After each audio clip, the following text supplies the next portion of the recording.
മദ്യപാനത്തിനിടയിലുണ്ടായ വാക്കുതർക്കം കയ്യാങ്കളിയിൽ കലാശിച്ചു. 2 നില കെട്ടിടത്തിന് മുകളിൽ നിന്നും സുഹൃത്തിനെ തള്ളിയിട്ടയാൾ അറസ്റ്റിൽ. എറിയാട് അത്താണി ചെട്ടിപ്പറമ്പിൽ ഷാജുവിനെയാണ് കൊടുങ്ങല്ലൂർ പോലീസ് അറസ്റ്റ് ചെയ്തത്.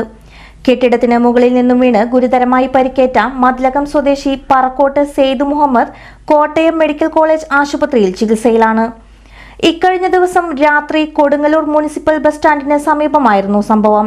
കെട്ടിടത്തിന്റെ ടെറസിന് മുകളിലിരുന്ന് മദ്യപിക്കുകയായിരുന്ന ഷാജുവും സെയ്ദ് മുഹമ്മദും തമ്മിൽ വാക്കുതർക്കമുണ്ടാകുകയും തുടർന്ന് സാജു സെയ്ദ് മുഹമ്മദിനെ തള്ളി താഴെയിടുകയുമായിരുന്നു.